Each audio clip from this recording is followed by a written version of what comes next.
If I could only make one investment this year, it would be in ETFs because they're one of the most powerful ways to build wealth in the stock market over the long term. It's one of the reasons why over the last 8 years I've built a 6-figure ETF portfolio. So today I'm breaking down everything in an ultimate beginner's guide to ETF investing. This video is going to be packed with practical tips, tricks and strategies, some of which you may have never heard of before. So let's get started, shall we? An ETF stands for an exchange-traded fund, and I want you to think about it like you're shopping in the supermarket, where in my basket I've got my fruit, I've got my veg, I've got my potatoes, I've also got my meat, I've got my milk, and I've also got my bread too. And ETFs kind of work in the same way. Let me clear my desk now and I'll show you exactly what I mean. So in the context of an S&P 500 ETF, which is a fund that tracks the US stock market, the basket is filled with different US stocks, like Nvidia, Apple, Amazon, Microsoft, and 496 others. And ETFs are essentially a way of buying hundreds, if not thousands of different stocks, all in one single investment. But that leads me on to another common question. Can't I just buy individual stocks instead? Well, yes you can, but statistically speaking, it might not be the most optimal investment strategy for the average investor like myself. First, it's very time consuming and requires keeping up with the news for the latest market information and studying financial reports of different companies, which can take hours and hours. But secondly, and get this, there was research done by Hendrik Bessenbinder that actually showed the amount of shareholder wealth created of the 28,114 publicly listed companies between 1926 and 2022. Only 966 of those firms, or 3.4% of the investable market, during that period of time created all of the shareholder wealth. That means 97% of the investable stocks during that period of time made investors no money whatsoever. So as an investor with a long enough time horizon, this is where ETFs, which are diversified and continuously updated, become an ever more appealing investment. Because as John Bogle, the founder of Vanguard, once said, "Don't look for a needle in the haystack, instead just buy the whole haystack." It's largely the reason why my portfolio is made up of ETFs, so now let's dive into my 7-step ETF investing guide. Okay, there are tons of different brokers out there. You've got Trading 212, Vanguard, Lightyear, XTB, Hargreaves Lansdown, and many others, all of which have very similar ETFs available on their platform. So what differentiates them? Why would you select one over the other? Well, I won't go into all of the details today because this isn't a broker comparison video, but one or a couple of things to look out for that you should certainly consider is fees. So look at things like account fees, FX fees, and then transaction or commission fees. Also, for tax purposes, I use a stocks and shares ISA account, which is a tax-free investment account where you can invest up to £20,000 per tax year. Now, I do all of this over on Trading 212, who I've been using for the last 6 years now, and they have partnered up with me for today's video and are kindly offering all of my subscribers one free fractional share valued up to £100 when you click on the QR code, which I'll put up on screen here, or you can click on the link down in the description below and open an account with them. Or alternatively, if you have opened an account within the past 10 days, then be sure to use the promo code Mitch within the app, and you just need to deposit £1 into your investment account, and you should still qualify for that one free fractional share. Now, inside Trading 212, there are lots of different types of ETFs available. So let's talk about that next in step 2. This is where you have the choice to invest across multiple different asset classes. You've got the equity ETFs, like we've already discussed, but you've also got the fixed income ETFs, which track the bond market. You've got real estate ETFs that track commercial and the residential property market. You've got commodity ETFs, which track the price of precious metals like gold and silver. These are more commonly referred to as exchange-traded commodities, or ETCs. You have money market ETFs, which is a type of low-risk investment, which tracks the overnight interest rate, which is also known as SONIA, which stands for a Sterling Overnight Index Average, which we have here in the UK. You also have inverse ETFs, which are usually leverage positions that bet against a certain asset. Now, these are more speculative investments, and they're ones that I tend to stay away from. In essence, all you need to know is that there are lots of different ETFs across different asset classes, which obviously you can select at your own free will. But going back to the theme of equity ETFs, let's now move on to step 3. One of the perks of ETFs is that you can invest in a specific geographical market or even a specific economic sector. Now, for me personally, I've only ever invested in 2 different ETFs. I've got an all-world ETF and I've got an S&P 500 ETF. Now, of course, this isn't an investment recommendation, and you must always go and do your own research. So let me share with you now how you can exactly go about that. Okay, so when you're in the Trading 212 app, if you click on the search icon, scroll right the way down to the bottom, and you'll be able to browse all ETFs. And then if you click into equity ETFs, you then have lots of different options. First up, you've got benchmark ETFs, which track popular benchmark indexes around the world. So for example, you've got the S&P 500, which tracks the US stock market, the top 500 companies in America. You've got the FTSE All World, which tracks the global market, about 90% of the investable market. And you've got other markets as well, like the FTSE 100, which is the top 100 companies here in the UK, along with a whole host of others which track all kinds of different markets around the world. If I then go back though, you can then see that there are lots of other different economic sectors that you can also look to track. So you've got things like technology, thematic ETFs, consumer discretionary, and so on and so forth. Now, I've got to be straight with you, whilst Trading 212 is a fantastic investment app to make investments in ETFs, it's not the best platform when it comes to researching ETFs and allowing you to kind of easily compare and contrast them without having your own full-on database on the side in order to plug in all of the details. So because of that, I would recommend that you use something like an ETF screener in order to compare and contrast a little bit more easily. So let's dive into one now, called justetf.com. Okay, so just for transparency, this is not sponsored in any way, but over on the website, if you click into search and then click into the ETF screener, so find ETFs, you can then click into different asset classes over on the left-hand side, but let's just click into equity. Let's just do it by country, and let's select our home country of the United Kingdom. And then you can see here over on the right-hand side, it's brought up all of the equity ETFs that track the UK markets. Now, this is all well and good to an extent, but what you can also probably see is that there's multiple ETFs that track the FTSE 100, but there's also a few other ones built in here too, like the FTSE 250, there's a dividend one, and so on and so forth. Now, at this point, what I would probably suggest that you do is actually use the comparison tool on this website once you've found a few ETFs that perhaps you're interested in looking into. So let's say, for example, we're interested in the FTSE 100. Let's just click into this iShares Core for an example.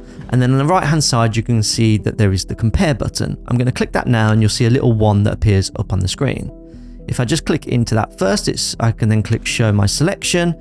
And then what I can also then interestingly do is either go back to my stock screener, or I can go into the search icon. I can then click in FTSE 100 and then let's select this FTSE 100 one here. Add it to the compare list. Let's just select another one just for the purpose of example. We'll grab this Amundi Core FTSE 100, click compare, click on the 3, show the selection, and then you can see quite clearly that you have a comparison of 3 different ETFs, all that have that kind of FTSE 100 in the title. Now, the next bit is really important, and that's actually to research some of the funds that you've started to select. You might be able to see some of the differences already here on screen, but let's talk about them in a little bit more detail in step number 4.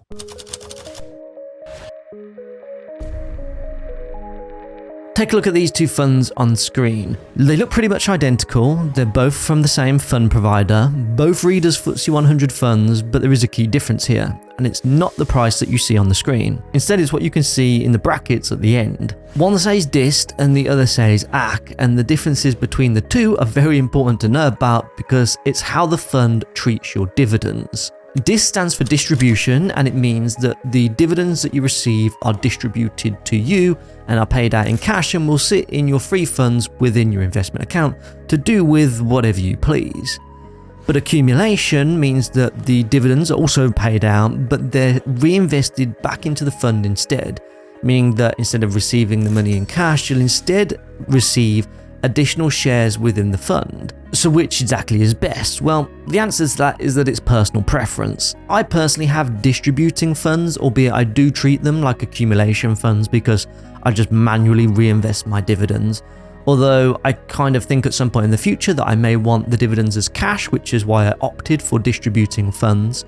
But there is a good reason why I treat them like accumulation funds at this point in time. There was a research paper done by Hartford Funds which showed the impact on an investment portfolio from reinvesting dividends versus not when investing into the S&P 500 between 1960 and 2024. And it shows from not reinvesting, the portfolio ended up with $982,000. But from reinvesting dividends, the portfolio ended up with 6 times as much, with just shy of $6.4 million. The numbers certainly speak for themselves in terms of an investment portfolio will compound much faster from reinvesting dividends than not. And the difference becomes quite clear when we link back to the price of these two funds. And this is one thing that perhaps most investors don't realize, but the accumulation fund is priced higher than the distributing fund. And that's because over time, as those dividends have become reinvested back into the fund's asset value has obviously increased, and therefore the price of the fund has increased in line with that. And therefore that facilitates quicker compounding for investors investing into an accumulation fund over a distributing fund. Okay, so now let's continue with our research with one of the most critical factors in step number 5.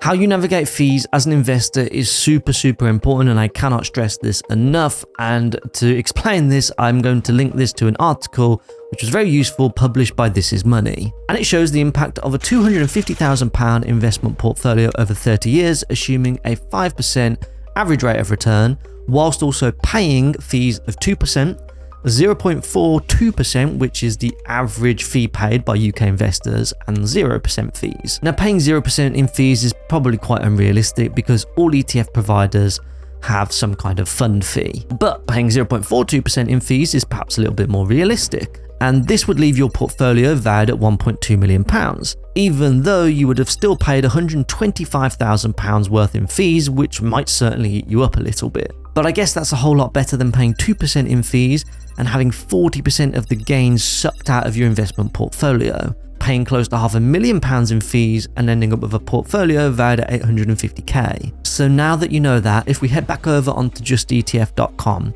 you can see something called a total expense ratio per annum, which you can see here for the fees that we've looked at is anything between 0.07% and 0.14%, which is very much on the low end. This sometimes can also be expressed as something called an OCF, which stands for an ongoing charge figure. And typically the lower the fees, the better it is for you because you'll keep more of your money. But lower fees doesn't necessarily mean that it's the best investment to make. So it's important that we carry on doing some more digging in step number 6. With any of these funds, whether it's on justetf.com or Trading212, you'll be able to find something called a key information document. And these key information documents look like this. You will always see the fund's objectives and investment policy, which outlines what the fund invests into. You'll see the fund's risk to reward profile, which is an indicator of the fund's risk to reward level. You can see charges, which will detail the ongoing charge figure or total expense ratio, which is important to note.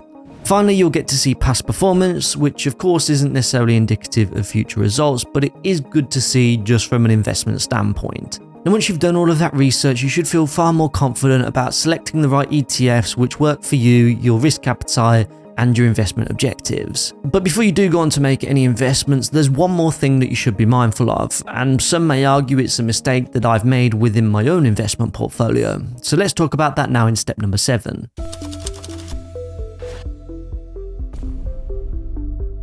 Some funds may have completely different titles, but they may have overlapping investments, which means that you might not be as diversified as you think you are. Let's take the 2 investments that I've made to scrutinize, which is the Vanguard FTSE or World Index and the Vanguard S&P 500 ETF. Instinctively, you might not think that there's much of an overlap here, considering one fund just tracks the US market and the other fund tracks the whole market, but there's a catch. Because ETFs can be weighted, it means that more assets are allocated to the highest value stocks within that ETF, and because of that, it skews the asset allocation to the most valuable assets. Here are the top 10 holdings of the All World Fund versus the top 10 holdings of the S&P 500. You can probably see the issue here, in that 9 of the 10 biggest holdings in the All World Fund are American companies, hence the overlap, where those 10 holdings make up for 24.15% of the fund's value straight away, where you can see there are strong similarities.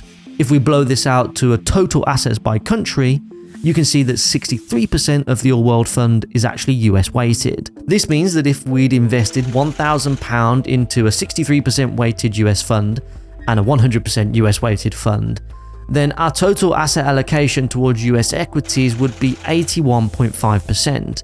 So it's not as diversified as one may have originally thought. The reality is, for my portfolio, I probably should have invested in something like a FTSE All World excluding US stocks, but I haven't actually seen one of these available on the Trading 212 platform. Or the alternative thing to do would be to make up the rest of those holdings excluding US stocks by using different ETFs like a FTSE 100, a FTSE 250, Japanese ETF, and so on and so forth, but that creates a little bit more of a headache as I've got to then manually create all of the right percentages, especially when I just want to try and keep things as simple as possible. So there are certainly some limitations to my own investment portfolio, but it's just certainly worthwhile knowing this when you're doing your research, just to acknowledge that there might be some overlap between the different ETFs that are available, despite the fact that they might have completely different titles. Okay, so they're the principles behind ETF investing, and if you do want to get started out investing on the app that I use, which is Trading 212, then I'll leave a video to a full tutorial, which you can click on here. That being said, I'll see you over in the next one.